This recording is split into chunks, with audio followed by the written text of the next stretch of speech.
single time I open up YouTube or X, this is all I'm hit with. It's the AI job apocalypse. White collar work is done. It's over. There's no point in trying. So I thought I would make this video to kind of show you what's actually happening in like real studies on the job market, which a lot of people are actually missing. And what I'm going to show you why you maybe shouldn't be panicking as much as Twitter wants you to panic, because it seems like everybody's in mass hysteria and some people are just like giving up before they've even started, and then others are just too busy focusing on all the headlines, trying every single new product that comes out. They're trying it and then they're spending 12 hours trying to integrate this system that actually has no effect on their business. So in this video, I'm just going to go through some studies that I've found and show you the 3 things that you should actually be focusing on.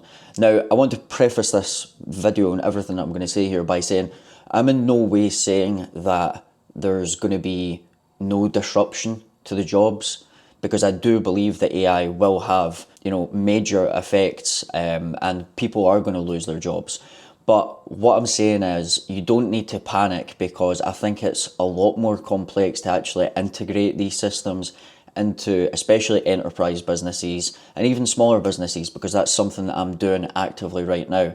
And it is not just a case of I just spin up a swarm of 40 AI agents and then they go and they run my business for me. It just doesn't work like that, unfortunately, or maybe fortunately. But yeah, so I'm going to show you some of the studies and we'll get straight into this. Right, the first place that we're going to start is this article. Now, this was everywhere, all over YouTube, it was all over Twitter, and it was because Jack Dorsey, the owner of Block, or the CEO of Block, basically laid off 40% of all of his employees. And he was saying that it was to do with AI.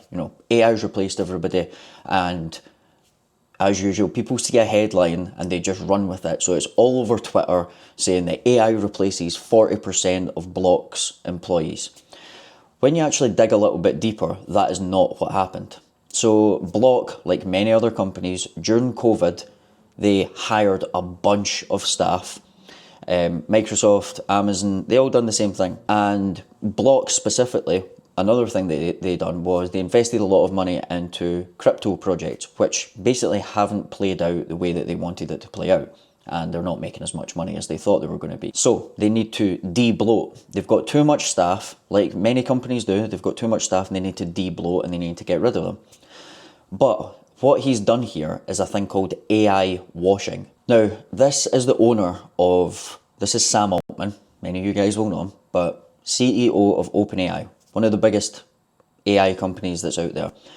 He has confirmed that there's lots of companies doing AI washing. Now, what they're doing is they're blaming unrelated layoffs on the technology, right? Because it looks good for investors. If you say we had too much staff and we needed to fire them because we weren't making enough money to pay them, that looks bad. But if you say we've actually automated everybody's work with AI and we're just doing this to cut back on costs because we no longer need those people, investors like that. And it makes you not look as bad as a company. And if you look at what happened to Block's stock the day he announced this, it shot up 24%. Now, would it have shot up 24% if he says, we actually just hired too many people, we made some investments into crypto that didn't pay off, and we need to cut back and de-bloat our workforce? No, the stock would most likely have actually went down. But instead, he done this thing called AI washing, and the stock blew up. Now, this is happening everywhere. If you actually look, I'll actually pull up this study. So this is a survey where I'm pretty sure this was like law firms, but they basically surveyed 6,000 CFOs, CEOs, and executives across US, UK, Germany, and Australia. And what they were looking for is like AI use in companies. Now, this was in February 2026, so it's not like it's old news, right? And what they're saying is, first, around 70% of firms actively use AI, but it's particularly the younger, more productive firms. Over 2/3 of the executives regularly use AI, but their average use is 1.5 hours a week, with 1/4 reporting no AI use, right? Now, I know that we all live in a little bit of a bubble, right? But if you Look at enterprises and big businesses. Now, I'm saying there is an opportunity in there as well, but most people aren't using AI, right? They're using AI like ChatGPT, like a simple Google search. They're not using all the functions and they're certainly not using the autonomous agents. They are so far behind, right? This just goes to show you, and they're also saying that there's going to be, we surveyed individual employees who predict a 0.5% increase in employment in the next 3 years as a result of AI. There's another point to this, and that is that everyone who's saying, software engineers are finished. There's no point in becoming a developer anymore, right? Now, maybe there actually isn't. However, there's more software engineers being hired right now than there was 6 months ago. And that is because if you're a company and one person can now output 20 times the amount as what they've done before, any smart company doesn't actually pull back on the workforce. They want to hire more people so that they can get even more done. So what you're going to notice is everybody's saying AI's taking over all the jobs, but what you'll find is a lot of these companies are actually hiring more software developers because it just means that they can produce more. It's very simple. Now, the way that I actually found out all of this was because I watched this video here from a guy called Cal Newport. If you don't know who Cal Newport is, he's the guy who wrote the book Deep Work. Amazing book, definitely go and read it. He basically lays all of this out in this 29-minute video. Definitely go and watch this after me. And something else that he speaks about in this video is, now, this guy knows what he's talking about. He's like MIT trained. He's a computer scientist. He knows all of these large language models. He knows how everything works. It's not as if he's like a non-tech guy who just writes books. He knows exactly what he's talking about.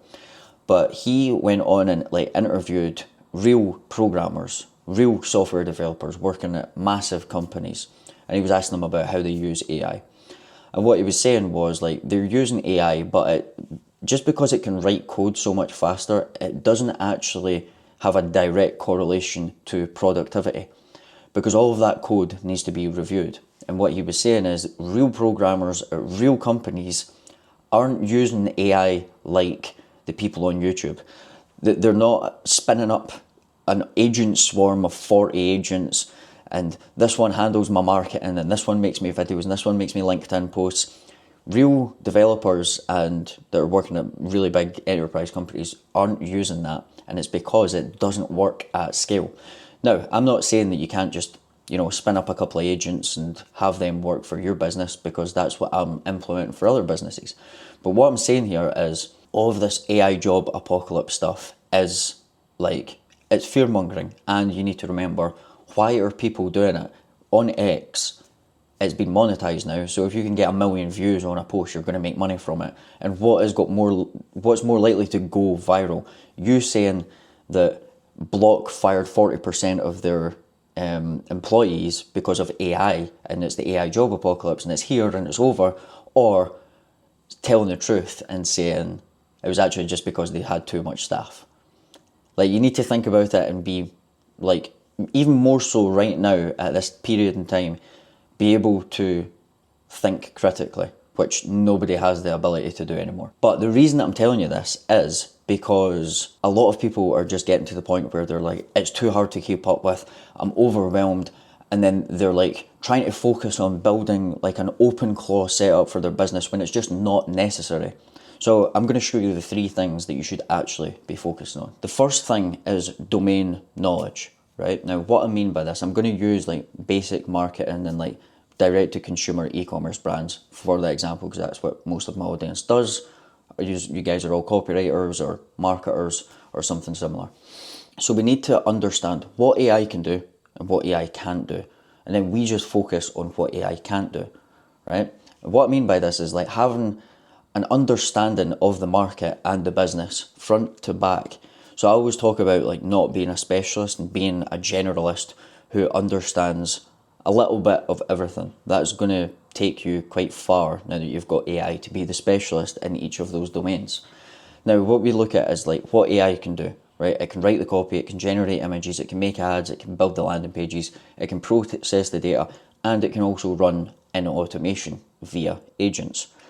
What AI can't do right now anyway is it doesn't actually understand why a customer buys, right? I've tried this multiple times. If you try and give like AI an ad and you're like, why did this work?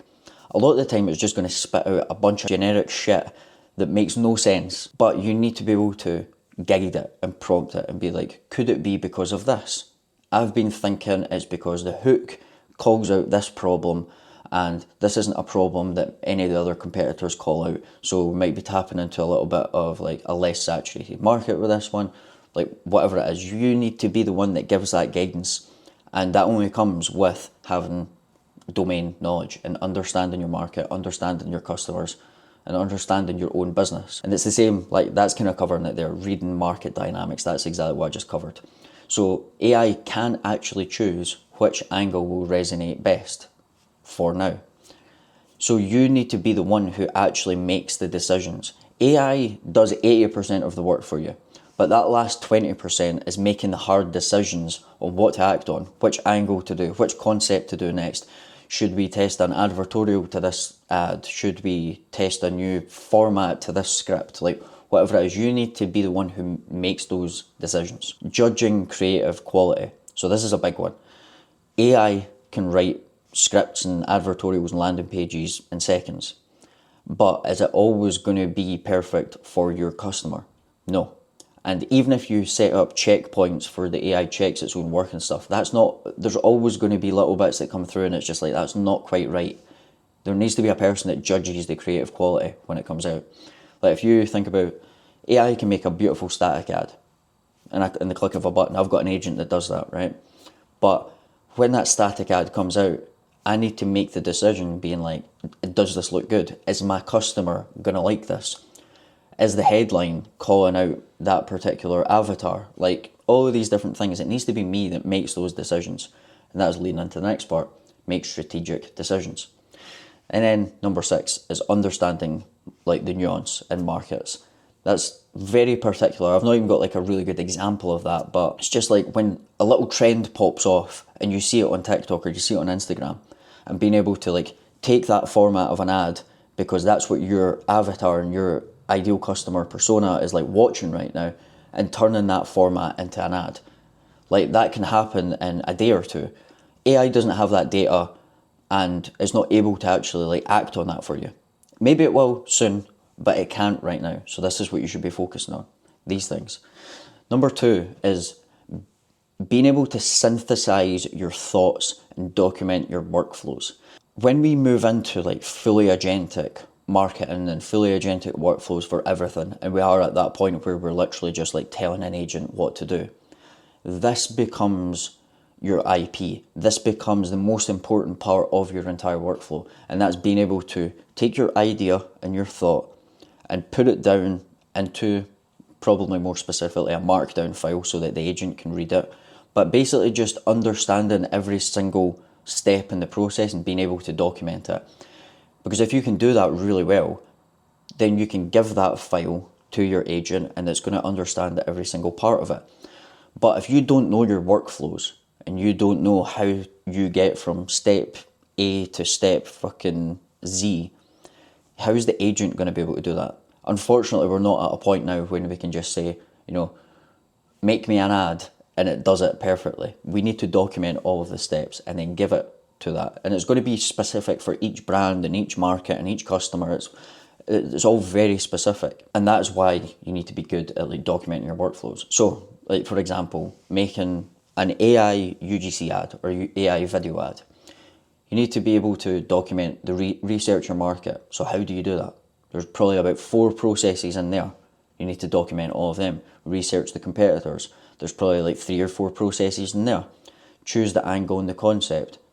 Again, there's 3 or 4 processes in there. Then you come down, write your first draft script. You must use like some sort of prompt or agent that writes your scripts. Then it goes back and then it copy chiefs it. Do you want a human in this part? You need to tell the agent, this is a part that needs a human. So send me a Slack message, send me an email, update me somewhere so that I can come in and check it and give you the thumbs up. Then it gets sent through to maybe an agent or a prompt or a certain workflow that turns that script into a storyboard. Then the storyboard goes to Nano Banana 2 to create your starter frames. Then that goes to here, and there's probably a part in here that where you have all of your prompts that generates the video using your starter frame. Then you have a quality check. Then you have a video editor, send it to the video editor.